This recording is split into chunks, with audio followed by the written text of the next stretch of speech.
Welcome to my YouTube channel Chakradhar Shinde BMS. आज की video में देखने वाले हैं सप्त धातुज की जो ट्रिक्स है वो हम देखने वाले हैं। कल क्रिया पेपर 2 का हमने जो है गेस पेपर बनाया था, उसमें मैंने बताया कि सप्त धातु की मेरे पास ट्रिक्स है। तो उसमें जो है बहुत ज़्यादा कमेंट्स आए आयुर्वेदिक ट्रिक्स करके, तो मैं ये वीडियो बना रहा हूँ इधर पे। तो ये जो है धातु जो है क्रिया शरीर पेपर 2 में 30 मार्क्स तक आ सकते हैं। 2 एलक्यू और 2 एसीक्यू, ऐसे 30 मार्क्स आ सकते हैं। लेकिन 20 मार्क्स तो फिक्स आने वाले हैं।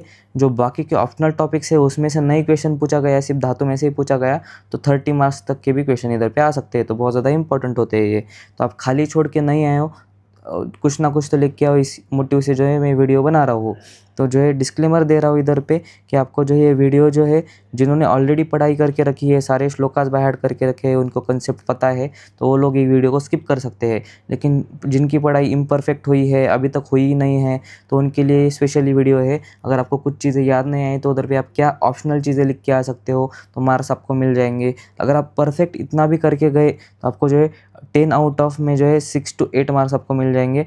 आउट ऑफ 5 आपको जो है 4 to 5 इधर पे मार्क्स मिल जाएंगे, 3 to 4 मार्क्स आपको मिल जाएंगे। तो अभी देखते हैं। तो हमारे पास ट्रिक्स है, इंट्रोडक्शन के लिए ट्रिक है धातु के, फिर डेफिनेशन और निरुक्ति के लिए ट्रिक है, फिर स्थान के लिए ट्रिक है, गुण के लिए परफेक्ट ट्रिक नहीं है लेकिन काम चलाने वाली ट्रिक है, फिर कर्म के लिए ट्रिक है, प्रमाण के लिए ट्रिक है, उत्पत्ति के लिए ट्रिक है, पंचमहाभूत के लिए ट्रिक है, वृद्धि क्षय जो है आपको बाय हार्ट ही करना पड़ेगा, उसमें कुछ ऑप्शन नहीं है। फिर सारा लक्षण के लिए भी परफेक्ट ट्रिक नहीं है लेकिन ट्रिक तो है हमारे पास। फिर स्त्रोतज जो कि आपने रचना में किया था वही इधर इधर पे लिख के आना है, तो वो भी मैं आपको बताने वाला हूँ। फिर शुद्ध लक्षण, जैसे कि शुद्ध रक्त लक्षण, ऐसे क्वेश्चन आता है, तो उधर पे भी क्या लिखना है वो पूरा का पूरा मैं इधर पे बताने वाला हूँ। तो सबसे पहले इंट्रोडक्शन। इंट्रोडक्शन में आप जो है कोई भी धातु पूछा गए तो आपको जो है धातु का इंट्रोडक्शन लिख सकते हो, एक लाइन की, धातुज are body tissues which supports our body, ये लिख सकते हो। उसके बाद में ये श्लोका लिखना है आपको, कोई भी धातु आए, रसासुरंग मांस मेदो अस्थि मज्जा शुक्राणी धातव सप्तदुष्या अष्टांग हृदय सूत्र स्थान के फर्स्ट चैप्टर का ये श्लोक है, सबको बाय हार्ट रहता ही है। और ये जो इंट्रोडक्शन में सारे के सारे धातुज के लिए जाता है। तो आप जो है नीचे इनलिस्टिंग कर सकते हो, ये 7 धातुज ये होते हैं। और रस जो है अमंग 7 धातुज, रस उसमें से जो है एक धातु है सप्त धातु में से। तो आप जो इतना कर सकते हो, आपका ऑलमोस्ट इंट्रोडक्शन में हाफ पेज तो चला जाएगा इधर पे। तो ये अगर आपको ये इनलिस्टिंग स्किप करनी है, अगर लग रहा है कि बहुत ज़्यादा इररिलेवेंट हो रहा है, तो आप स्किप कर सकते हो। लेकिन अगर आप लिखोगे तो भी प्रॉब्लम नहीं है, क्योंकि 6 पेजेस आपको भरने हैं 10 मार्क के लिए। 5 मार्क के लिए आप ये स्किप कर सकते हो, डायरेक्ट ये लिखो, रस इज अमंग 1 सप्त धातु। रस का हमने इधर पे एग्जाम्पल लिया है, जो धातु पूछा जाएगा वो आपको इधर पे फिल करना है। फिर उसके बाद में निरुक्ति के लिए ट्रिक।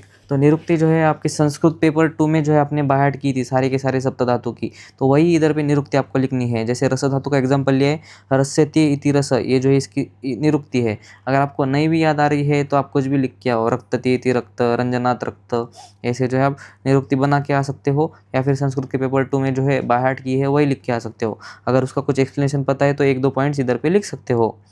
उसके बाद में है डेफिनेशन। डेफिनेशन जो है आप इंग्लिश में, अगर आपको कुछ उस धातु के बारे में पता है तो इंग्लिश में आप डेफिनेशन बना के लिख सकते हो।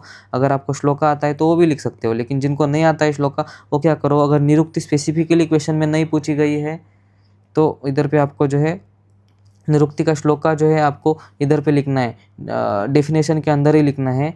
फिर निरुक्ति का श्लोक आपको जो है इधर पे डेफिनेशन में लिखना है, अगर स्पेसिफिक निरुक्ति नहीं पूछी गई है तो। या और उसका जो है आप इंग्लिश में कुछ भी डेफिनेशन लिख के आ सकते हो एक्सप्लेनेशन के फॉर्म में। तो यही ट्रिक है इधर पे कि निरुक्ति का श्लोका है डेफिनेशन के श्लोका में यूज़ करो, अगर नहीं पूछी गई है निरुक्ति। अगर पूछी गई है तो इंग्लिश में कुछ तो डेफिनेशन बना के आओ।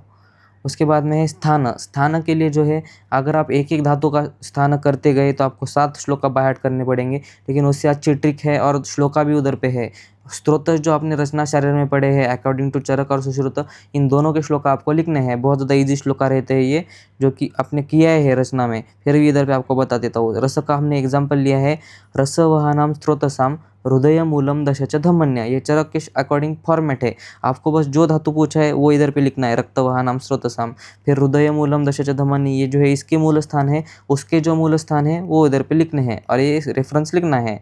और सुश्रुत का जो है रेफरेंस है, रसवहे द्वे तयोर्मूलम हृदयम रसवहिन्यश्च धमन्य। तो आपको जो धातु आया है, समझो रक्त आया है तो इधर पे रक्त लिखो, जो आया है वो इधर पे लिखो, उसके जो मूल स्थान है वो इधर पे लिखो, और वो जो है इधर पे फिर से वही इसका नाम लिखो। पूरे के पूरे मूल स्थान का, और उसमें रेफरेंस डाल दो सुश्रुत का। तो ये आपको कर सकते हो क्योंकि आपने जो है रचना में स्रोतस पढ़े ही है। मल के लिए भी सेम ट्रिक है और इधर पे भी सेम ट्रिक है। उसके बाद में है गुण के लिए ट्रिक। गुण के लिए जो है अभी जो है आपने बाय हार्ट श्लोका किए हैं तो अच्छी बात है, नहीं तो टर्म्स आप बाय हार्ट करके जा सकते हो। अगर ये भी नहीं होता है तो आप जो है आश्रय आश्रय भाव आप पढ़ के जाओ। आश्रय आश्रय भाव से आपको पता चल जाएगा कि कौन से दोष के गुण जो है कौन से मल के साथ और कौन से धातु के साथ कोलाइन होते हैं। अभी बस इतना ही होता है कि कफ का जो है ऑलमोस्ट सबके साथ होता है। जो वात है वो सिर्फ अस्थि के साथ आश्रय आश्रय भाव संबंध में होता है, और जो पित्त है वो सिर्फ रक्त धातु के साथ और स्वेद के साथ जो है आश्रय आश्रय भाव संबंध में होता है। वो हम जो है आश्रय आश्रय भाव में देखेंगे। तो ये जो है रस जो है कफ के साथ थोड़ा थोड़ा ये होता है। तो आप जो है जो गुण आपको खुद से लगते हैं ना कि स्निग्ध होता है कफ भी, और रस भी थोड़ा थोड़ा स्निग्ध होता है, तो आप लिख सकते हो कफ के गुण द्रव द्रव होता है, शीत होता है, आप्य यानी कि जल महाप्रीडोमिनेंट होता है। ऐसे जो है आप टर्म्स लिख के आ सकते हो। लेकिन डायरेक्ट कफ के गुण का श्लोका नहीं लिखना है, उसके टर्म्स लिख के आ सकते हो। तो ये ट्रिक है, लेकिन ये जो है जितनी ज़्यादा परफेक्ट ट्रिक नहीं है। जो आपको खुद से रिलेट हो रहे हैं ना श्लोका की स्निग्ध द्रव शीत आप, ऐसे जो है आपको आश्रय आश्रय भाव के जो है जो दोषा के साथ वो धातु आश्रय आश्रय भाव में है वो आप गुण लिख के आ सकते हो। तो गुण की ट्रिक थोड़ी सी इम्परफेक्ट है। उसके बाद में कर्म। कर्म का ट्रिक जो है बहुत अच्छा है। अष्टांग हृदय सूत्र स्थान का 11 चैप्टर में जो श्लोका है, और अभी श्लोका नंबर उतना परफेक्ट नहीं लिखा है इधर पे, जो प्रीनन जीवन लेफ स्नेहो धारण पूरणे गर्भोत्पादाश्च धातुनाम श्रेष्ठ कर्म क्रमात् स्मृतम। तो ये श्लोक आपको बाय हार्ट करना है, और इधर पे रिस्पेक्टिवली दिया है पहला, दूसरा, तीसरा।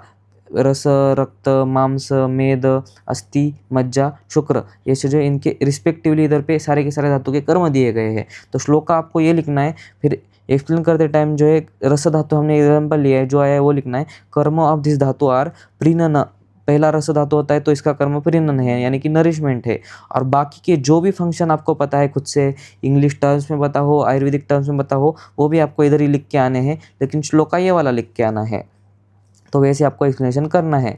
अगर समझो शुक्र आया तो इधर पे गर्भोपादाश्च इधर पे कर्म लिखना है, और बाकी के जो शुक्र के कर्म है हमको पता ही है, इंग्लिश में पता है और आयुर्वेदिक में भी पता है, तो बाकी के भी नीचे लिख के आने हैं। एक हाफ एंड पेज तो लिखना है उधर पे। तो श्लोक का इधर पे हो रहा है। फिर प्रमाण। प्रमाण जो है, प्रमाण की ट्रिक कैसी है कि जैसे हम रक्त से शुक्र धातु की तरफ जाते हैं ना, वैसे प्रमाण जो है कम कम होता जाता है। तो अब कैसे कम होता जाता है, रस धातु का जो है 9 अंजलि इतना प्रमाण होता है। फिर रक्त का जो है 8 कम हुआ, 8 में से 1 कम हुआ तो 8 अंजलि हुआ। फिर मांस धातु जो है थोड़ा सा सॉलिड टाइप में आता है, तो अंजलि में इसका प्रमाण नहीं होता है।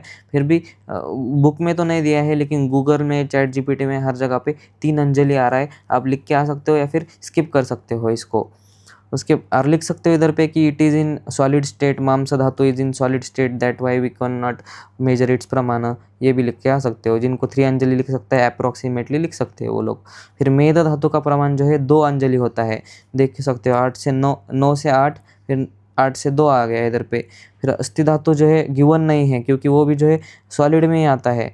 तो सॉलिड धातु जो है अंजलि प्रमाण में मेजर करना पॉसिबल नहीं होता है। लेकिन इधर पे आप संख्या लिख सकते हो कि अकॉर्डिंग टू अष्टांग हृदय सूत्र स्थान 360 जो है अस्थि संख्या होती है। तो अलग अलग आथर की भी आप जो है लिख सकते हो कि संख्या इतनी होती है अस्थि की। फिर मज्जा धातु आता है, वो जो है 1 अंजलि आता है, 2 से 1 अंजलि हुआ। और शुक्र धातु जो है उससे भी कम हुआ, हाफ अंजलि हुआ। तो ये जो है आप ऐसे जो है ये कर सकते हो। अगर श्लोका बनाना है तो 9 अंजलिस्तु, अष्ट अंजलिस्तु, द्वि अंजलिस्तु, अर्ध अंजलिस्तु, 1 अंजलिस्तु, आप जो है ऐसे श्लोका भी बना सकते हो। और एक्सप्लेनेशन में ये डायरेक्ट लिख के आ सकते हो। तो याद रखना है रस 9, रक्त 8, उसके बाद में मेद 2, अस्थि नहीं है, मज्जा 1 और शुक्र हाफ। ऐसे जो है कम कम होते जा रहा है। जो भी धातु सॉलिड है उनके नहीं है इधर पे। उसके बाद में है प्रीडोमिनेंट महाभूत। प्रीडोमिनेंट महाभूत बहुत ज़्यादा इजी है, याद रखना। सबसे पहला है रस। रस में जो है जल तो दिया गया है, जो आपको लिक्विड लगते हैं उधर पे जल लिखना ही है आपको। जो सॉलिड लगते हैं उसको पृथ्वी लिखना है। जहाँ पे दोनों होता है वहाँ पे दोनों लिखना है। बस इधर पे एक्सेप्शन किधर है, रक्त में एक्सेप्शन है कि उधर पे अग्नि और जल आता है, क्योंकि रक्त जो है आश्रय आश्रय भाव में होता है पित्त के साथ में, तो इधर पे अग्नि आता है। और लिक्विड होता है इसीलिए जल तो आता ही है। तो जो है रस का जो है जल और पृथ्वी है, किधर किधर पे पृथ्वी दिया गया है, तो वो भी आपको जो है लिख के आ सकते हो दोनों। फिर उसके बाद में है मांस। मांस जो है सॉलिड होता है तो पृथ्वी। फिर मेद में जो है थोड़ा सा सॉलिड लिक्विड होता है तो पृथ्वी और जल होता है। फिर अस्थि में जो है आश्रय आश्रय भाव संबंध है वातक के साथ में, तो इधर पे जो है अस्थि सॉलिड होती है इसलिए पृथ्वी, और वातक के साथ होती है तो वायु। फिर मज्जा का जो है जल है, लिक्विड होता है मज्जा, शुक्र भी लिक्विड होता है तो जल। ये से जो है आपको याद रखना है ये, और इसकी जो है स्टेट पे याद रखना है, सॉलिड लिक्विड या फिर दोनों का मिक्स है वैसे याद रखना है। ये बस इधर पे थोड़ा सा एक्सेप्शन है, ये दो एक्सेप्शन है इधर पे। अस्थि में वायु कहाँ से आया और रक्त में अग्नि कहाँ से आया, थोड़ा सा एक्सेप्शन है इधर पे। उसके बाद में है उत्पत्ति। उत्पत्ति जो है एक टेबल है और एक इधर पे श्लोका है, दोनों आपको करना है। एक ही श्लोका है सारे के सारे 7 धातुज के लिए, वो आपको याद रखना है। अष्टांग हृदय शारीर स्थान का ये श्लोका है। रसाद रक्त ततो मांस, मांसान मेद ततो अस्थि च, अस्तनो मज्जा तत शुक्र, शुक्रात गर्भ प्रजायते। तो ये दो श्लोक है। इसका मीनिंग क्या है, रस से रक्त बन रहा है, रसाद रक्त, फिर तत्व मांस, वो जो तत्व किसके लिए यूज किया है, रक्त के लिए यूज किया है, उससे मांस बन रहा है। फिर मांसान मेद, मांस से मेद बन रहा है। तत्व अस्थि, मेद से अस्थि बन रहा है। ऐसे जो है ये पूरा का पूरा सीक्वेंस बनाया है शुक्र तक। रस से शुक्र, अलग एक धातु से दूसरा धातु बन रहा है, ये सिंपल फॉर्म में ये श्लोका में बताया है, आप देख सकते हो। रस के बाद में रक्त लिखता है, फिर तत लिखता है, फिर अगला वाला धातु लिखता है, फिर से वही धातु लिखता है, फिर उसका अगला धातु, फिर तत्व।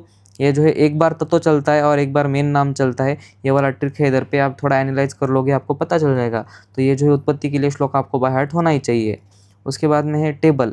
अभी टेबल जो है रस धातु के लिए थोड़ा बड़ा बनाना पड़ता है, लेकिन बाकी के धातु के लिए छोटा बनाना पड़ता है। आहार होता है हमारा, हम जो आहार खाते हैं उस पे आहार अग्नि एक्ट करके जो है उसका आहार रस बन जाता है। फिर आहार रस पे जो है जो धातु आपने पहला जो है रस धातु है, तो रस धातु अग्नि उधर पे एक्ट करता है और रस धातु बना देता है उधर पे। फिर रस धातु के बाद में टेबल थोड़ा सा कॉम्प्लेक्स होता है, कि सिंपल वाला टेबल है ये, इसमें भी जो है बहुत ज़्यादा डिटेल है, सारा भाग, किट्ट भाग, मल भाग, वो जो है करते बैठोगे टाइम लग जाएगा। जो एंड मोमेंट पे कर रहे हैं, जिन्होंने किया है ऑलरेडी वो करो, लेकिन एंड मोमेंट पे कर रहे हो तो ऐसे करो। रस धातु समझो, आपको रक्त धातु पूछा गया है तो आपको यहाँ से स्टार्ट करना है। रक्त रस धातु होता है, उस पे जो है रक्त धातु अग्नि एक्ट करता है, और उसके जो है उपधातु बनता है। उपधातु के नाम पता है तो आप लिख सकते हो रस धातु के उपधातु। फिर मेन पार्ट से जो है रक्त धातु बनता है, और उसके बाद में धातु मल भी बनता है। धातु मल कौन से है वो आपको याद होने चाहिए। तो ये जो है याद हो, अगर आपको पीडीएफ चाहिए धातु मल के और उपधातु के, एक फ़ोटो है, एक फ़ोटो में सब कुछ है, तो आप कमेंट करो उपधातु एंड मल धातु, तो मैं वो जो है ग्रुप पर डाल दूंगा, टेलीग्राम पर डाल दूंगा। उसके बाद में है रक्त धातु। वे मांस धातु समझो पूछा गया तो यहाँ से आपको स्टार्ट करना है रक्त धातु के इधर से। ये पूरा का पूरा सेम टेबल, वैसे ये टेबल जो है अगले धातु के साथ बनता जाता है, ऐसे जो है चलता रहता है। तो ये जो है उत्पत्ति में 2 चीज़ें करनी है, ये श्लोका लिखना है, फिर ऐसे टेबल बनाना है। अगर रस आया तो ये पूरा का पूरा आपको लिखना पड़ता है, अगर उसके बाद में का रक्त आया तो ये पूरा का पूरा आपको लिखना पड़ता है इधर पे। उसके बाद में का आया तो ये लिखना पड़ता है। पहले वाले धातु से लेके वो धातु का फॉर्मेशन कैसे बन रहा है वो आपको लिखना पड़ता है उत्पत्ति में। फिर बाद में आता है वृद्धिक्षय। वृद्धिक्षय आपके पास ऑप्शन नहीं है, बाय हार्ट ही करना पड़ेगा। अष्टांग हृदय सूत्र स्थान के 11 चैप्टर के अष्टांग के श्लोक बहुत ज़्यादा इजी है। बस 1-2 जगह पे वृद्धि क्या है, सिर्फ रस की रसो अपि श्लेष्मवत दिया है, यानी कि रस के वृद्धि के लक्षण जो है कफ के वृद्धि के साथ है। तो रस वृद्धि में जो है कफ वृद्धि का भी श्लोक आपको लिखना है, रसो अपि श्लेष्मवत लिखना है, और उसके विश्लेषण डालना है कि रस का वृद्धि जो है कफ की वृद्धि लक्षण जैसे होता है, क्योंकि वो आश्रय आश्रय भाव संबंध में है। फिर कफ वृद्धि का लक्षण लिखना है आपको इधर पे श्लोका, और उसको एक्सप्लेन करके आना है। फिर क्षय लक्षण आपको बाय हार्ट ही करना पड़ेगा इस चैप्टर के अकॉर्डिंग, तो आपका जो है वृद्धि क्षय आपको बाय हार्ट ही करना पड़ेगा। फिर सारा लक्षण, अब ये जो है एक क्वेश्चन में पूछा जाता है, 10 मार्क के क्वेश्चन में मैक्सिमम, दोनों क्वेश्चन में तो नहीं आता है, एमसीक्यू में नहीं आता है। तो जो है आपको एक्सप्लेनेशन करना है। अभी एक्सप्लेनेशन कैसे करो आप, जो भी बॉडी पार्ट्स या फिर जो भी बॉडी के स्ट्रक्चर आयुर्वेदिक टर्म्स में दिए गए हैं ना श्लोका में, वो आप जो जितने याद हो सकते हैं उतने याद रखो। 1-2 गलती से कम हो गए या फिर 1-2 ऐड हो गए तो भी चलेगा, कुछ प्रॉब्लम नहीं है। फिर उनके लक्षण किधर पे बताया गया होता है, स्निग्ध होता है, फिर चमक रहा होता है, लश्चर वश्चर, ऐसी सब चीज़ें आयुर्वेदिक टर्म दी गई रहती है, तो वो भी आपको याद रखनी है। और आयुर्वेदिक टर्म्स में वो आपको एक्सप्लेनेशन पूरा का पूरा लिखना है। और आपको जो है मेन 3 धातु मैंने बोले हैं, रस, रक्त और शुक्र, इनमें से कोई भी 2 धातु आ सकते हैं, 3 धातु भी आ सकते हैं। और बाकी कोई भी आ सकता है। तो ये पूरा का पूरा सारे धातुज के लिए करना है, लेकिन एक-एक लाइन के एटलीस्ट श्लोका जो है आपको तीनों धातु के करने हैं वो। तो एक-एक लाइन करो। ऑप्शनल श्लोका भी होते हैं कुछ चैप्टर्स में, तो ऑप्शनल श्लोका भी लिख के आ सकते हो, लेकिन एक्सप्लेनेशन थोड़ा-सा बड़ा हाफ एन पेज तो होना चाहिए आपका।